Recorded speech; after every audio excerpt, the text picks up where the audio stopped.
eyes can see, to all peoples of the earth, through the land, the sky, the sea. Jesus we will proclaim, His steadfast love we will share, till all have heard, till all have good news. Sa bawat sulay ng mundo, sa lawak ng papawid, sa bawat lahi ng tao, sa hayop man at sa lalim, si Kristo ang ihahayag, pag-ibig ni dala-dala, hanggang sa marinig ng lahat.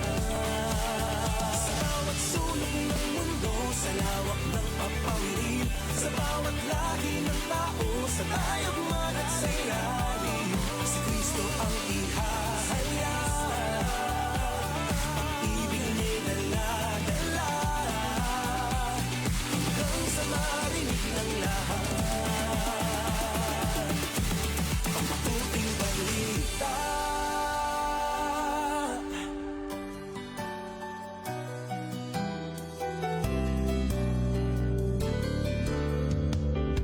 Sa bawat sandali, ang tanging minili ay maibahagi ang mabuting balita ng Panginoon. Asahang may kaibigan ka, handang maglingkod sa iyo't ina. Ano may panahon, naan ay pag-ibig ng Panginoon. 97 DXFE. 1197 DXFE. 1197 DXFE. 1197 DXFE, Good News Radio.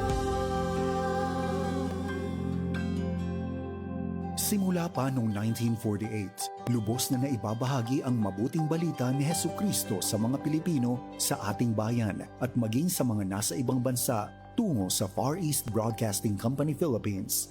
Sa Mega Manila, makakapakinig sa 702 DZAS AM, Agapay ng Sambayanan, at 98.7 DZFE FM, The Master's Touch. Sa Santiago City, Isabela, sa 1143 DZMR AM, Missions Radio. Legazpi City, Albay, Care 104.3 Dewey FM. Sa Quezon, Palawan, 106.3 DZRK FM, Radio Kapitbisig.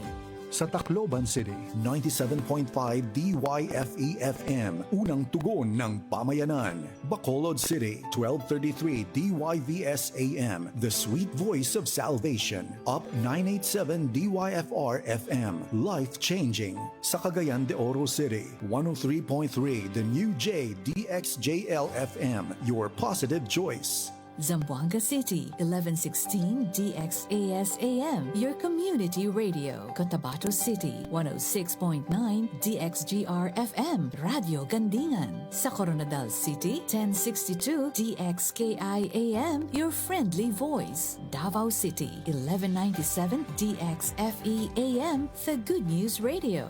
Makakapakinig din sa mga online streams at sa mga mobile apps. Ito ang mga himpilan ng Far East Broadcasting Company Philippines sa ika-78 taong pagsasahimpapawid. Naghahatid ng mensahe ng kapayapaan ni Kristo hanggang marinig ng lahat. Fulfilling the mission, hand in hand.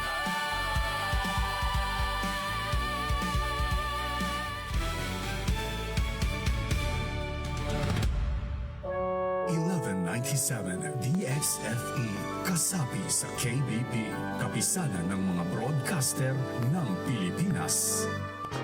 Hey friend, ready to praise and be inspired? Tune in to Pagdayeg Radio, weekdays 1 to 3 p.m. on 1197 DXFE Davao and 3:30 to 5:30 p.m. on 1116 DXAS Zamboanga. Pagdayeg Radio, lifting up Jesus loud and clear.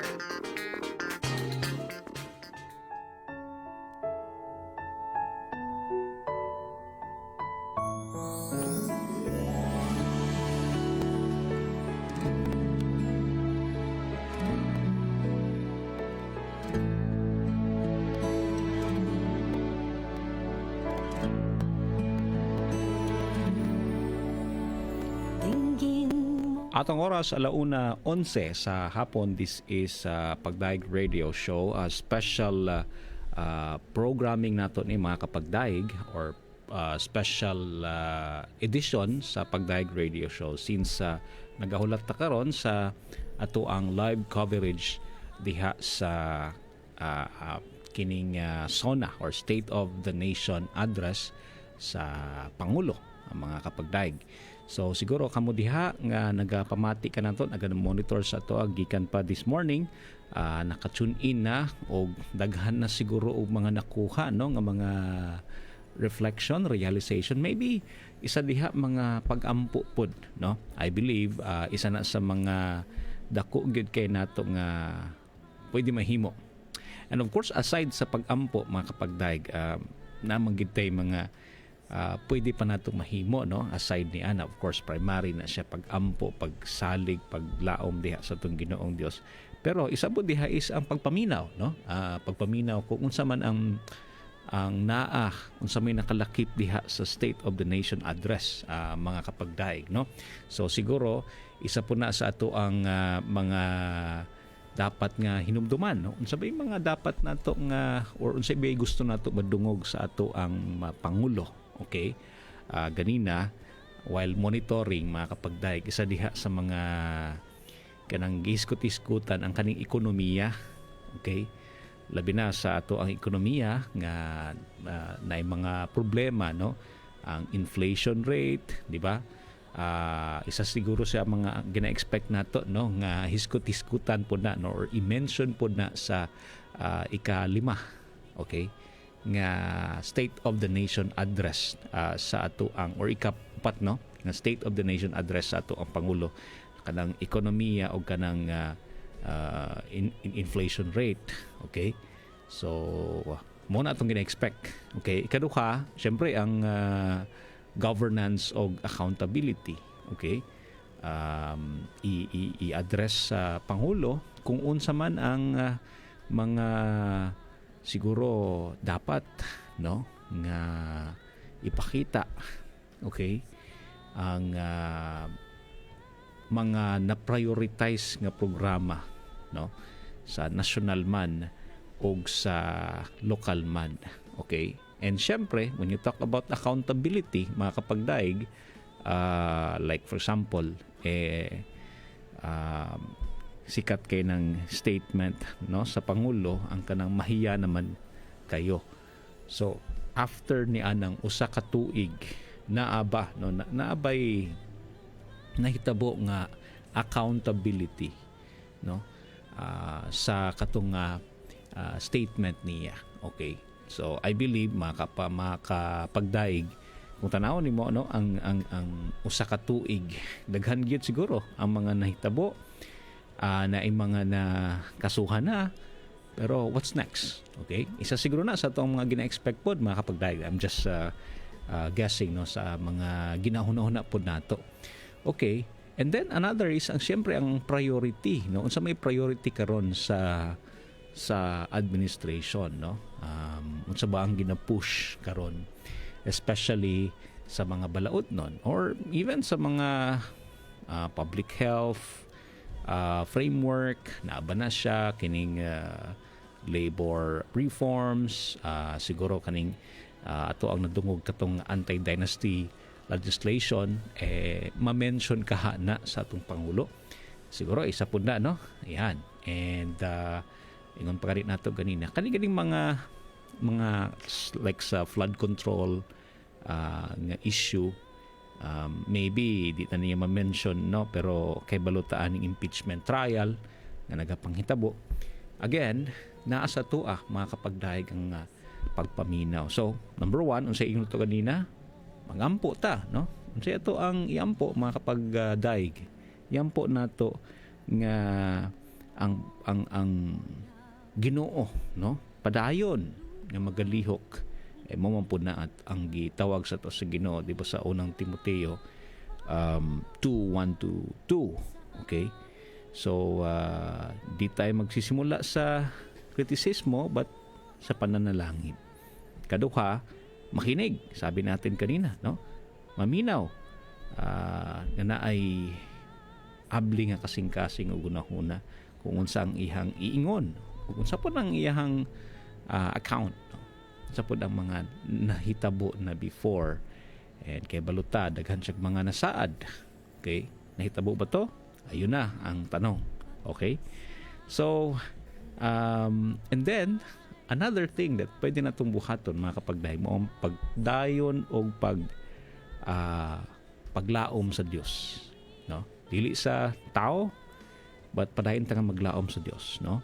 Okay, ang State of the Nation address importante magid ni siya nga update, okay, sa mga programa sa administrasyon. Pero mga kapagdaig, ang atong source gihapon sa paglaom ang atong Ginoong Dios. So mobalik gihapon ta diha kaniya. So while waiting sa coverage nato, ato anang gina-consider, no? Maybe after that na ay mga reaction, na ay mga siguro mga take away, no, sa State of the Nation address. Siguro isa po na sa to ang mga buhaton pod after, di ba? Ato ang himay-himayon. Ano ba yung mga sinasabi ng ating Pangulo, no? Suriin natin mga kapagdaig, no? Kung ano yung mga sinasabi niya. At suriin natin ng may karunungan, okay? Na ay wisdom. Okay, pagpaminaw nato sa iyahang State of the Nation address, no? Ano ba yung mga nagawa? Okay? Ano ba yung mga hamon na na-recognize, yung challenge, di ba? Na na-recognize. Ano ba yung mga plano, no, sa 2 years nga mabutay? Sa ba ang epekto sa mga ini mga saad sa atua ng mga Pilipino? Okay? Sa atua ang mga tindero, driver, oo. Siguro sa ato ang mga pamilya, no, nasa opisina siguro, or while nagatrabaho ta karon, di ba? Mo na reason na pud no nga maminaw pud ta para makahibaluta. And then mga kapagdaig balik na pud sa pagampo. Unsa man ang mga reaksyon sa State of the Nation address kabaluta sa gawas, no, sa Congress, daghan na kaayo og mga rallies nga nagapanghitabo. Okay? Pero kita, ang atoan ni ini is padayon sa pagampo. Okay? Padayon nga magampo. Naiuban nato nga upil pud sila sa kaning rally. Now, depende sa ato ang position when it comes to rally o unsa intention sa rally mo maging atong ginapangutana pud gyud. Unsa may purpose nato kanang mag-rally ta? Sabay goal nato ni ini. So, diha pud ta mag-ingon mga kapagdaig nga mubalik pud ta sa reason ano ito ginahimo ni. Pero I believe ang primary reason nato na mag-ampo gyud. Okay? And then number 4, atong himuon ang atong part. Okay? Dali ramang gud kaayo ang pag-claim, no? Dali ramang pud gyud kaayo ang pag-condemn, di ba? Pero tayo unsa may part nato, unsa man natong pwede mahimo, di ba?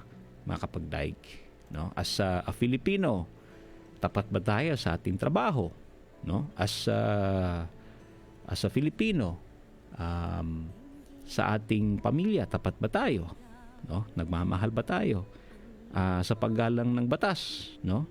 Sa to ang balaod nun, di ba? Nandun ba yon yung respeto, no? Paggalang din, no? Or pagiging mabuting neighbor. Yan, importante po na, no? O mahimo nga salt and light diri sa kalibutan. Kasi syempre, tayo na mga believers, isa po na nga ginatanaw na to, mga kapagdaig. So, whatever ang ginaingon, no? Or conviction sa Ginoo sa tuwa, sugdan nato diha mga kapagdaig. Okay? Yung mga tanong na yon, no? Importante yon. Naalala ko this morning ay while listening sa kaning mga update, no?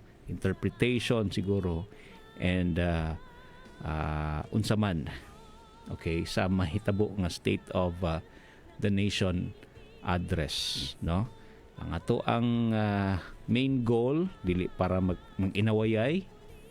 Siyempre kalailahi magita og biases ato ang politika, no? Instead, ni ana makapag dahig, no? Dili unta nato i-allow nga kining political nga division, no?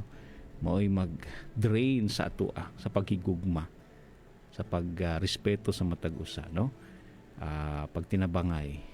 Pero atong ibalik nga atong paglaom na diha sa atong Ginoong Dios kay na first place wala man diha atong paglaom naman kaniya, no?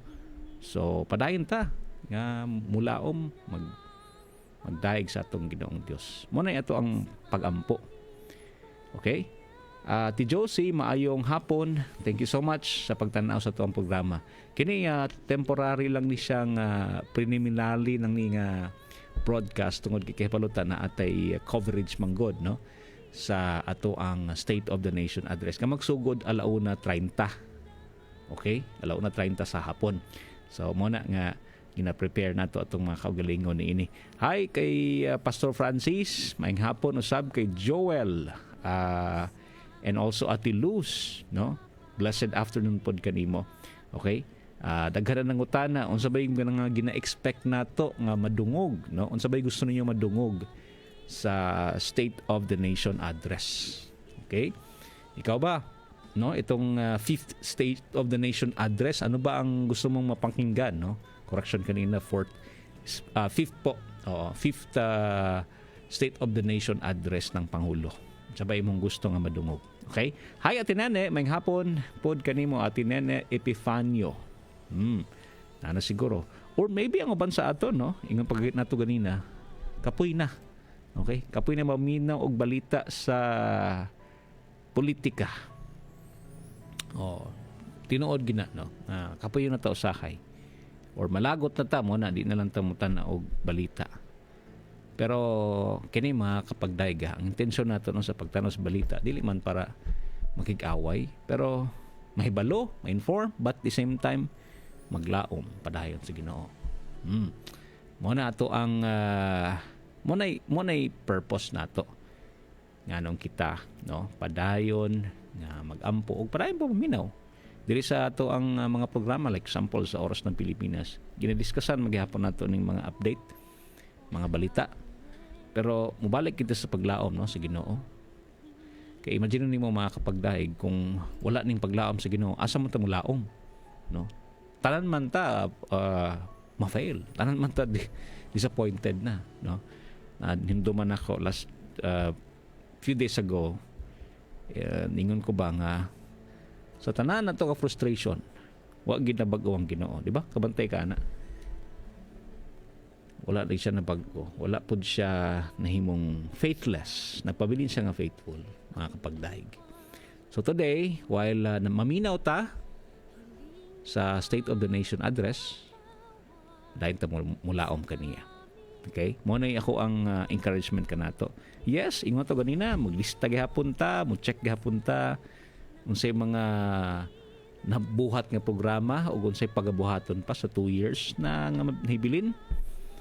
But laom, salig, og apil na po diha ang pagtuman, no? Obedience. Kay naman yung mga saad gyud sa Ginoo sa ato og command sa ato.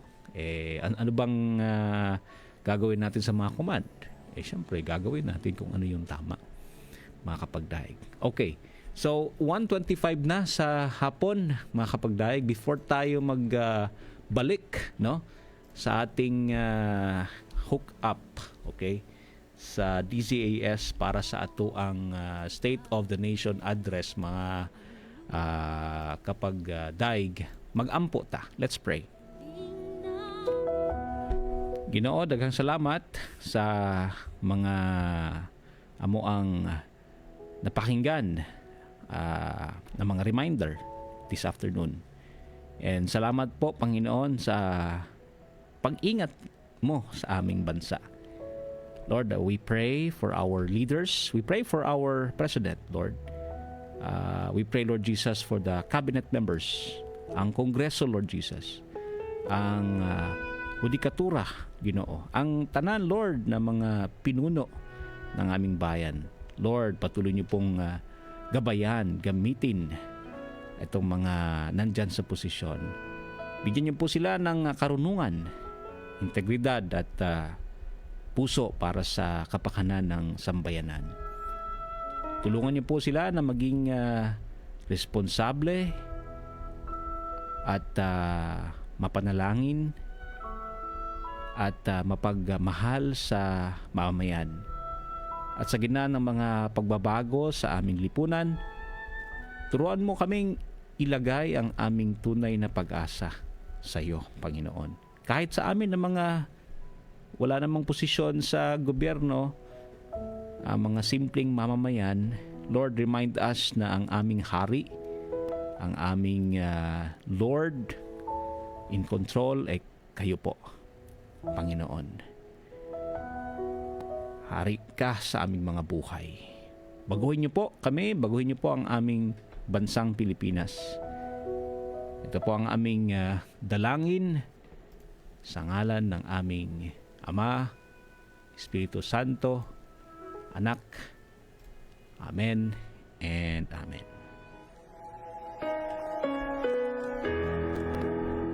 Nakakapagdaig, maraming salamat and pasok na tayo sa ating hook up ngayong hapon, no?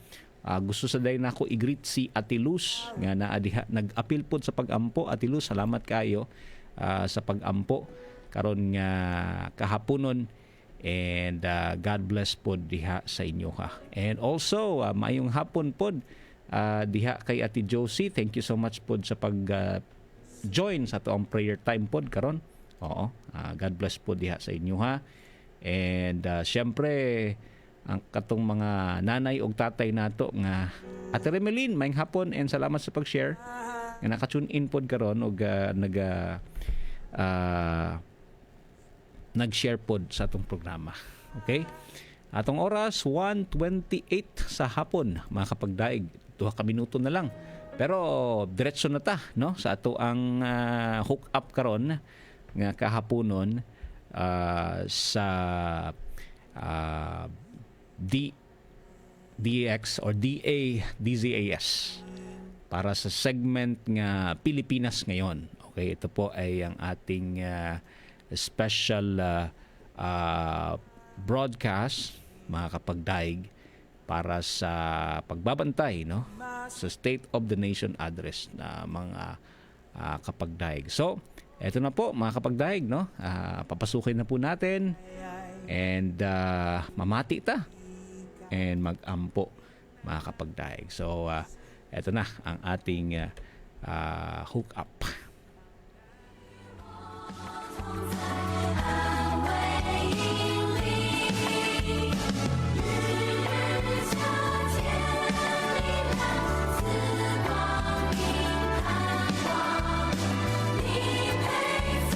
Ayan, wala pa. Oo.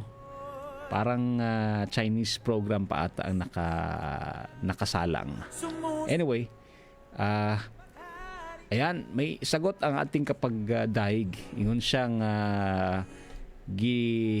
gina-expect daw niya nga na ay matubag, no, sa mga batikos. Okay, sa administrasyon. Yan, ano kaya itong mga batikos na ito? Pero alam naman natin yung iba, no? Lang siguro kita pod, no, mahimo pod tang ready nga kung di man matubag, alam na natin kung anong mangyayari. Di ba? So mo lang pod na, no, ang ato ang dapat nga hinumduman na mga kapagdahi. Kaya naman bugitan na di man madristanan siguro. Pero syempre excited po ta kung sa'y madungog nato niya. Di ba? Okay? Mga kapagdaig, niya na. Oo, nakasunod na ta sa ato ang coverage sa State of the Nation address. Mabuting balita ni Kristo para sa mundo. Sumasahing papawid mula sa Maynila. Ito ang Far East Broadcasting Company Philippines. FEBC Himpilang 702 DZAS.